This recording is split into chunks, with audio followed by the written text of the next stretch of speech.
नमस्कार। जय तंत्र मंत्र केंद्र में मैं आप सबका हार्दिक स्वागत एवं अभिनंदन करता हूं। मेरे प्रिय भाई बहनों, आज मैं आपको बहुत ही लाजवाब साधना बताऊंगा और ये साधना YouTube पर पहली बार मैं बताऊंगा। यह है पद्मावती का एक रूप, रोग नाशिनी, सर्व रोग नाशिनी, जिनकी साधना आज मैं बताऊंगा पद्मावती माता की। और धन धान्य तो सब कुछ देती हैं, लेकिन सर्व रोग नाश कर सकती हैं, कायाकल्प कर सकती हैं, जिसके लिए आपको हमारा वीडियो अंत तक देखना पड़ेगा। मंत्र भी पहली बार बताऊंगा जो YouTube पर अभी तक किसी ने नहीं बताया। यदि आपने हमारा चैनल अभी तक सब्सक्राइब नहीं किया है तो लाल वाली बटन दबाओ और घंटी बजा दो। कोई शुल्क एवं चार्ज नहीं कटेगा। आप हमारे वीडियो को फेसबुक पर, व्हाट्सएप पर, ट्विटर अकाउंट के माध्यम से और इंस्टाग्राम पर अधिक से अधिक शेयर करें। लाइक और कमेंट करना भी आपका धर्म है। दुनिया में जिसका कोई नहीं, मैं उसका हूँ। यदि आपको अपनों ने धोखा दिया है अथवा आपको परायों ने धोखा दिया है तो आप एक बार मुझे अवश्य आजमाएं। हमारा मोबाइल नंबर है 9305 63 71 73। मेरे प्रिय भाई बहनों, यदि आप सच्चा पवित्र निस्वार्थ दिव्य प्रेम पाना चाहते हैं अथवा सच्चा पवित्र निस्वार्थ दिव्य प्रेम देना चाहते हैं तो प्रेम सागर को आजमा लीजिए। मेरे प्रिय भाई बहनों, आपको मैं बताऊं, मैं एक कृष्णा दल संगठन चलाता हूं जिसका मैं राष्ट्रीय अध्यक्ष हूं और महामंडलेश्वर भी हूं एवं राष्ट्रीय प्रभारी भी हूं। प्रिय भाई बहनों, यदि आप मानवता हृदय में रखते हैं, यदि आप कोई योग्यता रखते हैं तो आपको पदाधिकारी भी बनाऊंगा अपने संगठन कृष्णा दल में। आप हमारे कृष्णा दल संगठन से जुड़िए। ये कृष्णा दल हमारा आपका सबका परिवार है और शुद्ध सनातन धर्म का इसमें करना प्रचार है। मेरे प्रिय भाई बहनों, आप किसी भी देश धर्म में रहते हैं, किसी भी देश विदेश में रहते हैं, किसी भी जाति से आप संबंध रखते हैं, कोई दिक्कत नहीं। मेरे प्रिय भाई बहनों, आप हमसे जुड़ सकते हैं और भरपूर लाभ उठा सकते हैं। मैं आपको रोग नाशिनी पद्मावती माता की साधना बताऊंगा और मंत्र बताऊंगा, लेकिन उससे पहले कुछ ज़रूरी बातें बताना ज़रूरी है। जैसे मैंने सुदर्शन चैनल पर सुना था, सुदर्शन चैनल पर मैंने सुना था कि रामपुर में एक इमाम पकड़ा गया, इमाम, और वो इमाम जो बलात्कार से लेकर और सब कुछ करता था गलत काम, इमाम पकड़ा गया मस्जिद का। तो मेरे प्रिय भाई बहनों, और मैंने ये सुना कब है ये भी मैं बता दूं। ये मैंने सुना है 23 अगस्त दिन, शनिवार,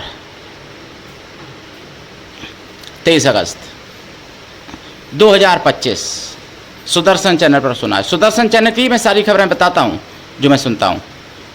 तो 23 तारीख को मैंने सुना और मैं 2 दिन से सुन रहा हूँ। बरेली में 3 बांग्लादेशी महिलाएं पकड़ी गईं, जो कहने को तो गरीब होते हैं, बांग्लादेशी मजदूर थी, गरीब थे, लेकिन उन्होंने 3-3 पासपोर्ट बनवाए, विदेशी महिलाएं, और घूमने गईं विदेश, बांग्लादेश भी गईं और भी जगह गईं, इराक वगैरह जैसे, और 3 पासपोर्ट बनवाए, तीनों फर्जी, अपने नाम से, एक अपनी बहन के फ़ोटो लगा के अपना नाम से, इस तरीके से। मेरे प्रिय भाई बहनों, ये सब क्या है? ये वही घुसपैठ है जिससे हमारे जैसे राष्ट्रवादी चैनल आपको आगाह करते हैं, जैसे हमारा चैनल, यूट्यूब चैनल, या फिर सुदर्शन चैनल, या फिर हमारा जय तंत्र मंत्र केंद्र यूट्यूब चैनल, या अन्य चैनल आगाह करते हैं। 10 करोड़ से ज़्यादा घुसपैठिया भारत में हैं। 3 पकड़ ली तो क्या पकड़ लिया, कुछ भी तो नहीं। और मैं आपको बता दूं घटनाएं, ये मैंने आपको 2 घटनाएं बताई। तीसरी घटना सहारनपुर की, ये मैंने सुनी है 25 अगस्त को 2025। सहारनपुर में माँ बेटी जिनका नाम है नूरजहां और तबस्सुम, ये गौ हत्या में पकड़ी गई, गौ मांस पकड़ा गया, रंगे हाथ गौ हत्या में पकड़ी गई और घर के अंदर गौ मांस निकला और ये महिलाएं गौ हत्या करती, मतलब पकड़ी गई, गौ हत्या इन्होंने की है। ये क्या है ये भाई गाजा पट्टी वाला मॉडल कि खातूनों को आगे करके, और गौ हत्या भी अब तो कराई जाने लगी। अभी तक तो खातूनों को आगे करके पत्थर चलवाए जाते थे हिंदुओं पर, गोलियां चलवाई जाती थी, बोतलों से हमला करवाया जाता था, रॉडों से सरियों से हमला करवाया जाता था। लेकिन अब गाय भी काटेंगी खातूनें जिहादियों की। समझ लो आप हिंदुओं, ये तीसरी घटना है जो मैंने 3 घटनाएं बताई ना अभी आपको। चौथी घटना हिमाचल प्रदेश में कह दिया कि पाकिस्तान जिंदाबाद कहना अपराध नहीं है। एक सुलेमान ने पाकिस्तान जिंदाबाद लिखा पोस्ट में, मोदी की फोटो लगा दी। कुछ हिंदू लोग कोर्ट गए, हाई कोर्ट गए। हाई कोर्ट ने उनको जमानत देते हुए कहा कि पाकिस्तान जिंदाबाद कहना अपराध नहीं है। पुलिस वालों ने कार्रवाई जब की थी, उन्होंने जमानत दे दी हाई कोर्ट से सुलेमान को। ये चौथी घटना है ना हिमाचल प्रदेश की। जबकि प्रयागराज की, उत्तर प्रदेश की प्रयागराज की हाई कोर्ट ने कहा था पाकिस्तान जिंदाबाद कहना अपराध है, और इसके लिए याचिका खारिज कर दी गई थी। लेकिन ये 5वीं घटना थी। लेकिन अब 6वीं घटना, अब तो मुझे लगता है Allahabad high court, Prayagraj high court ने कही थी ना, प्रयागराज ही इलाहाबाद मुसलमानों ने रख दिया था। अब मैं बताऊं इलाहाबाद हाई कोर्ट की लखनऊ पीठ, पंकज जज साहब की पीठ ने पता क्या किया, बदल गया हाई कोर्ट भी क्या प्रयागराज का। ऐसा ही लगता है, आप सुन के चौंक गए होंगे। लेकिन सुनिए, 300-400 लगभग, मतलब 395 शायद कितने ऐसे मदरसे, कहाँ नेपाल की सीमा पर सिद्धार्थ महाराज नगर या फिर जैसे बहराइच जैसी जगह पर, महाराजगंज जैसी जगह पर जिला में अवैध मदरसों की बात कर रहा हूँ। वैसे तो एक बार मैंने सुना था अभी सुदर्शन चैनल पर 7500 मदरसे, बताओ, 1-2 नहीं। तो उनमें से केवल 5 मदरसे ही ऐसे पाए गए थे जिनकी मान्यता स्थायी रूप से थी, और 5 की अस्थायी रूप से, मतलब 10 मदरसों की केवल मान्यता प्राप्त थी और सब अवैध रूप से चल रहे थे। और उनमें कई मदरसे ऐसे जो महिलाओं के साथ दुराचार में लिप्त पाए गए। कहीं कुछ उल्टी सीधे कर्म तो होते ही मदरसों में, आप जानते ही हो।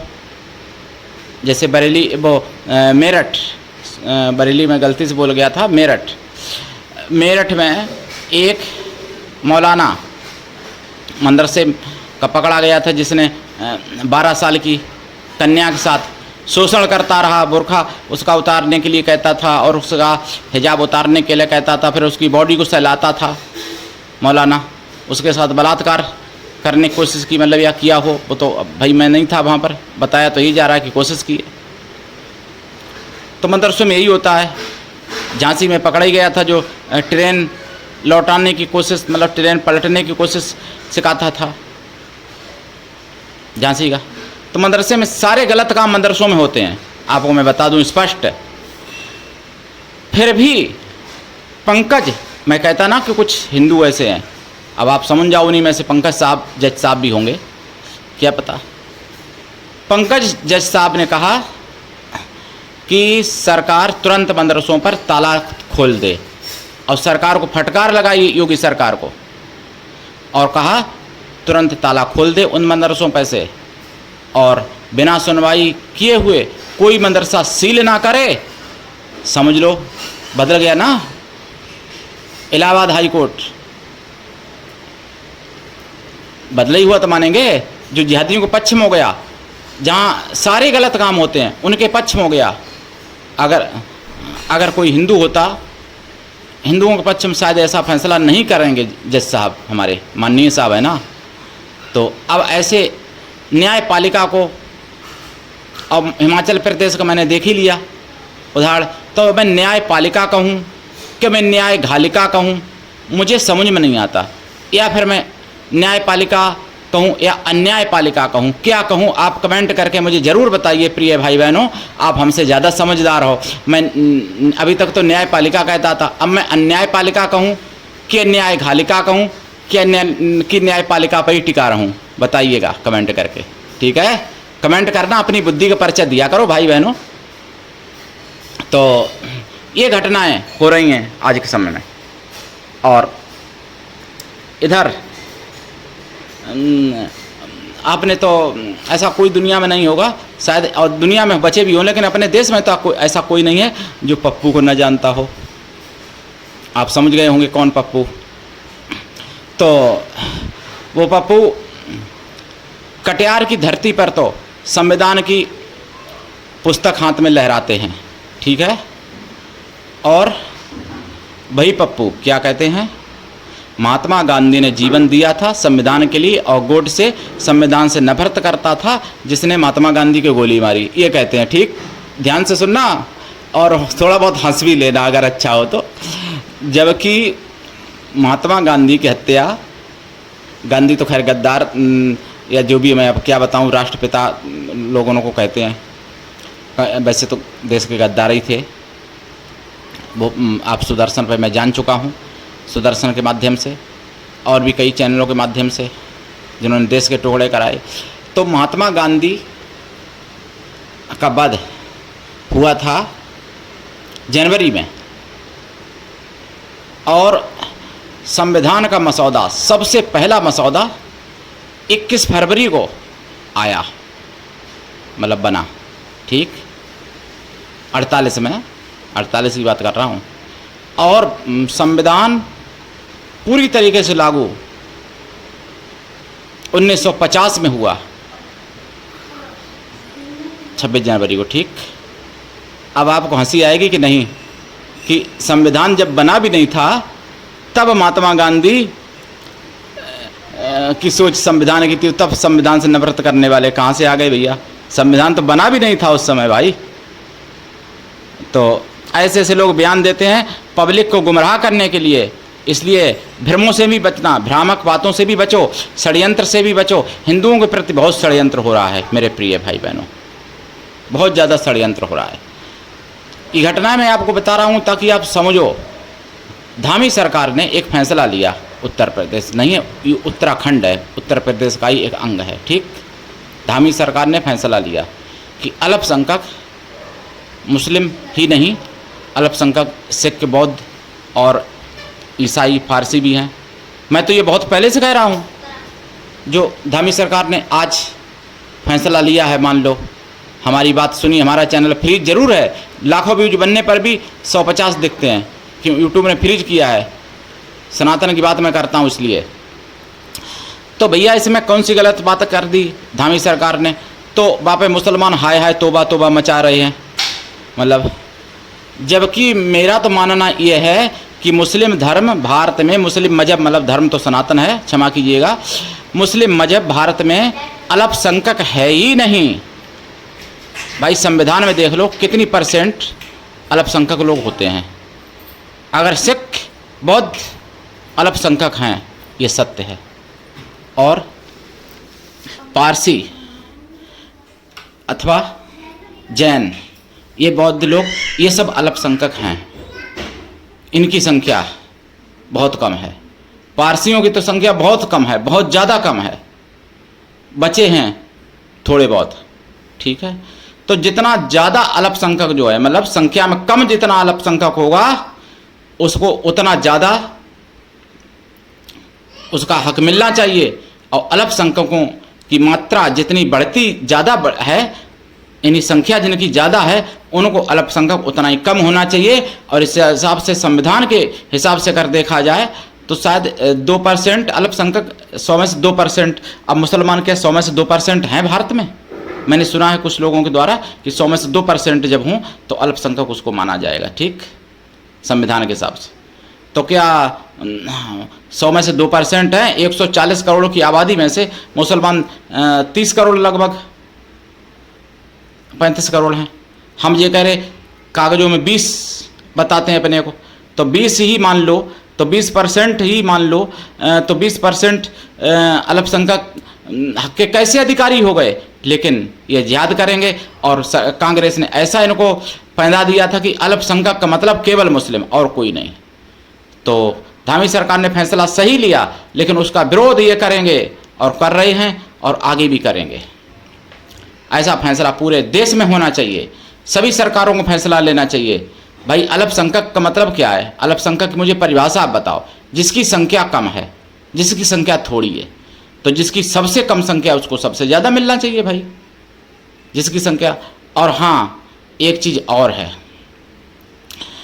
ये इससे थोड़ा ईसाई को भी उन्होंने इसमें जोड़ा है, तो इसलिए मतलब ईसाइयों को थोड़ा धर्म जो अपना मजहब वाला रिलीजन अपना जो बढ़ा रहे हैं, उसमें भी थोड़ा उसका फ़ायदा उठा सकते हैं, क्योंकि कुछ भोले भाले हिंदू हैं, उनको बरगला के ये ईसाई मजहब में और ज़्यादा जोड़ सकते हैं। इससे ये नुकसान भी हो सकता है अल्पसंख्यक। लेकिन ईसाइयों मुसलमानों को कायदा में अल्पसंख्यक जो रखना ही नहीं चाहिए था, क्योंकि हिंदुस्तान है, हिंदुओं का है। भाई अरब देश में क्या अल्पसंख्यक का कुछ हक दिया जाता? पाकिस्तान में अल्पसंख्यक के साथ क्या किया जाता है देख लो आप लोग। बांग्लादेश में अल्पसंख्यक हिंदू जिसके साथ क्या किया जाता है। भाई भारत में कर देना चाहिए इन जिहादियों के साथ, तब फिर विदेश में होना रुक सकता है। अब मैं आपको साधना बताऊंगा, माता पद्मावती की सर्वरोग नाशिनी। लेकिन ये घटनाएं बहुत ज़रूरी है आपको जानना, जानिए और लोगों को ये ज्ञान पहुंचाइए, ठीक है ना। और अब तो भाई मैंने बता ही दिया कि माई लॉर्ड पता नहीं क्या हो गया, माई लॉर्ड हो गए, माई लॉर्ड लो हो गए, इसलिए मुसलमानों के आगे झुक गए और मुसलमानों के पक्ष में हो गए माई लॉर्ड। अब मैं क्या बताऊं, तो कोई बात नहीं भाई। अब मैं मुझे अभी तो पता ही नहीं है कि मैं न्यायपालिका मानूं कि अन्यायपालिका मानूं कि न्यायपालिका मानूं। तीन नामों में से क्या नाम मानूं कि ये न्यायपालिका पर ही टिका रहा हूँ भैया? तो बताना आप लोग कमेंट करके ज़रूर मुझे, ठीक है। कॉल में नहीं, कमेंट में ही बताना, जो कि और लोगों को तो पता चले। चैनल फ्री है उसकी मैं परवाह नहीं करता, मैं सनातन धर्म की अंतिम श्वास तक बात करूंगा। मेरे प्रिय भाई बहनों, पद्मावती माता ये सब कुछ देने वाली हैं, और ये जैन धर्म की वैसे आराध्य देवी मानी जाती हैं। लेकिन ऐसा नहीं, जैन एक मत है, जैन एक पंथ है, धर्म जैन भाइयों का भी सनातन ही है। तो जैन भाई भी हमारे हिंदू ही हैं, जैसे सिख हैं, बौद्ध हैं, जैन भाई हैं हमारे, सिख भाई हैं, बौद्ध भाई हैं, बहनें हैं, ये सब हिंदू ही हैं। तो पद्मावती की माता की साधना अगर आप करते हैं सभी कुछ प्राप्त होगा। लेकिन विशेष रोग नाश के लिए मैं साधना लाया हूं और सब कुछ प्राप्त हो सकता है। लेकिन ऐसी साधनाएं गुरु से दीक्षा लेके करनी चाहिए, गुरु की कृपा छप्पर फाड़ होनी चाहिए, तभी ऐसी साधनाओं में सफलता मिलती है। ऐसी साधनाएं अद्भुत हैं, होती हैं, लेकिन बिना दीक्षा के कभी सफलता नहीं मिलती है। गुरु ऐसा हो शिष्य कुछ भी ना ले, शिष्य भी ऐसा हो गुरु को सब कुछ दे, गुरु के लिए पूर्ण समर्पित रहे, गुरु पर पूर्ण विश्वास करे। लेकिन भैया मौलानाओं जैसा गुरु ना हो जो कि छोटी छोटी बच्चियों के साथ यौन शोषण करता है। मेरठ का मौलाना पकड़ा गया जो, तो ऐसे गुरुओं से भी सावधान रहना। आजकल गुरु भी अब मैं क्या बताऊं, हिंदुओं सनातनियों को गुरु बनाओ जो सच्चे सनातनी हों। सच्चा सनातनी एक भी गलत नहीं हो सकता, सच्चा सनातनी। तो ये साधना दीक्षा लेके करनी चाहिए। साधना काल से ही पहले लाइफ टाइम के लिए शाकाहारी हो जाना चाहिए अगर आप मांसाहारी हैं, क्योंकि साधना बहुत पवित्र है। साधना काल में ब्रह्मचर्य व्रत, एक टाइम भोजन, भूमि शयन, चटाई पर शयन करना चाहिए। और साधना काल में, इस साधना में सूर्यास्त के बाद भोजन ना करें, पानी भी ना पिएं तो ज़्यादा अच्छा है। रोग नाश होंगे। रोगी व्यक्ति भी कर सकता है, रोगी व्यक्ति को पानी यानी पीने के लिए छूट है सूर्यास्त के बाद। दवा अगर चल रही है तो दवा खा सकते हो। ये साधना में आपको घी का दीपक जलाना पड़ेगा। और मिठाई का प्रसाद रखना पड़ेगा, खोया की मिठाई बिना अन्न की, शुद्ध। पंचमेवा का भी प्रसाद रख सकते हो साथ में। 1 लोटा जल रखना पड़ेगा। साधना रात्रिकालीन है। साधना के बाद सुबह यानी सूर्य निकलने के बाद वो जल चढ़ा दें किसी वृक्ष पर 1 लोटा। प्रसाद खुद खाएं, जो रोगी है उसको खिलाएं अगर किसी और के लिए कर रहे हैं, और परिवार में भी बांटें ये प्रसाद, लेकिन जो रोगी है उसको जरूर खाना चाहिए ये प्रसाद, ठीक है। और साधना करें। मंत्र इनका रुद्राक्ष, लाल चंदन या लाल मूंगा या फिर स्फटिक की माला से करें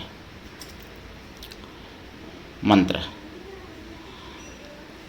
दिशा इसमें उत्तर या पूरब रहेगी। और जाप का दशांश हवन भी कर दें तो ज़्यादा अच्छा है। हवन का दशांश तर्पण कर दें हमारे हिसाब से, ये मैं अपनी तरफ से आपको बता रहा हूँ। तर्पण का दशांश मार्जन कर दें, मार्जन का दशांश पवित्र ब्राह्मण स्वासिनी पतिव्रता स्त्रियों को भोजन करा दें या फिर पवित्र कन्याओं को भोजन करा दें, अथवा जैन माताएं बहनें जो हों पवित्र पतिव्रता स्वासिनी स्त्रियों उनको भोजन करा दें या फिर जैन कन्याओं को भोजन करा दें। अगर ऐसा संभव नहीं है तो किसी भी जाति वर्ग की कन्या या स्त्रियों को भोजन करा सकते हैं, लेकिन मन से तन से पवित्रों एवं शुद्ध शाकाहारी हों। वो भी संभव नहीं है तो उतनी गौ माताओं को भोजन करा दें उसी तरीके से, और ये साधना करें। और आप मंत्र भी बताऊंगा, आप सबका चैनल है, हमारा नहीं, इसलिए इसको आगे बढ़ाइए, जागते रहिए और दूसरों को भी जगाइए। सनातन धर्म की आवाज़ है, इसलिए जन जन तक पहुंचाइए। मंत्र है ओम ह्रीं प्रम, ओम ह्रीं प्रम पद्मावती सर्व रोग नाशिन्यै फट, या फिर ओम ह्रीं प्रम पद्मावती सर्व रोग नाशिन्याय फट, ये मंत्र है। तो ठीक है, करिए साधना। आज के लिए इतना ही। धन्यवाद। जय श्री राम, जय जनेन्द्र।